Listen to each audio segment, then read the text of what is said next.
At a lively engagement party hosted by a mutual friend, I first crossed paths with Cassandra. Her radiant charm was magnetic, drawing people around her like moths to a flame. That night, we lost ourselves in hours of conversation, sharing our love for music, dreams of far-off places, and the ambitions that fueled us. It wasn't a fleeting spark, but an instant, profound connection that set my heart racing.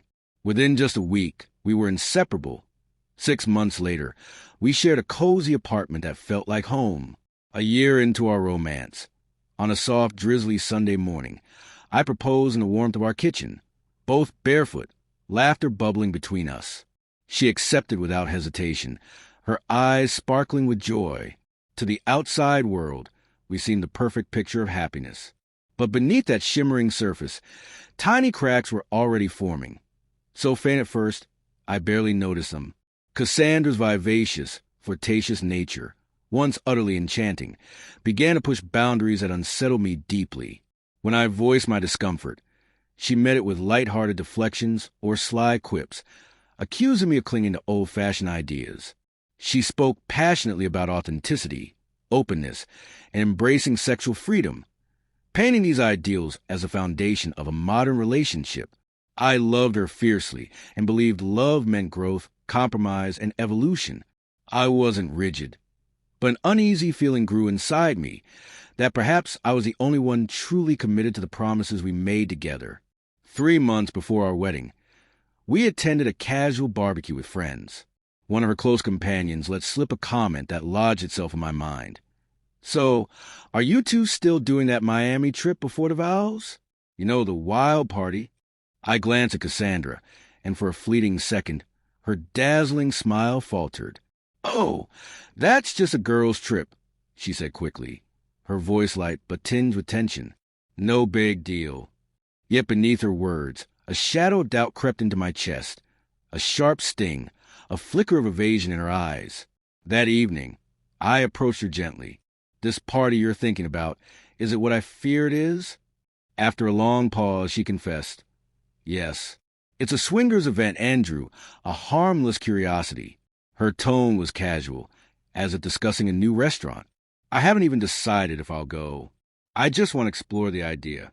Don't you think it's better to get these things out of our system before marriage?"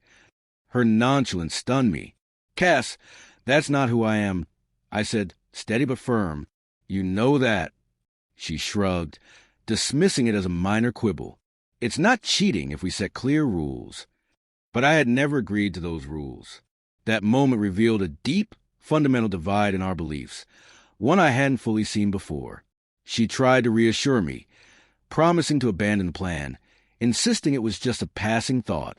I wanted to believe her, and for a time, I did. 2 weeks before the wedding, everything was perfectly arranged. The venue was booked, guests arriving, the rings gleaming and ready. I was nervous but excited, ready to embrace the future we had dreamed of together. Then came a message from someone I barely knew, one of Cassandra's acquaintances who seemed to have a shred of integrity. "Hey, I know this isn't my place, but Cassandra went to that party last night. She asked us not to tell you. I thought you deserved to know." My heart plummeted. I stared at the words, mind spinning. I called her, but she didn't answer. On a whim, I checked her location, a feature we'd set up months before for convenience during a trip. She was across town near a private club I'd never heard of. I didn't sleep that night. When she returned home the next morning, her makeup was faintly smudged, and her hair carried a subtle scent of unfamiliar cologne. "Cass," I said quietly, "were you at that party?" She paused and shook her head. "No, I was out with Elise. Just had some wine." The lie slipped out smoothly, without a trace of guilt. In that moment, I knew not only that she betrayed me, but that she could look me in the eyes and lie without hesitation. In the days that followed, I wore my mask. I smiled, kissed her, picked up my suit, finalized the seating chart, while my mind raced, charting a new course. The night before the wedding, while Cassandra celebrated with friends in a hotel suite, I packed a small bag with a passport, cash, and essentials.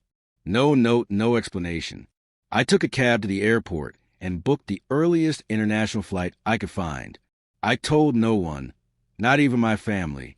The next morning, as the ceremony began, the guests grew restless, whispers swelling as time passed. Cassandra's confident glow likely faded as she realized I wasn't coming. Someone must have told her I had vanished without a word. For weeks, she tried to reach me, emails, voicemails, even pleas through mutual friends. I didn't respond, not out of spite, but because the man she betrayed was gone. I started over in a new country with a new number, no social media footprint. I built a quiet, simple life, one free from the shadows of lies and broken promises. Sometimes, I wonder if she ever truly grasped what she lost. Not just a wedding, but a partner who believed in forever.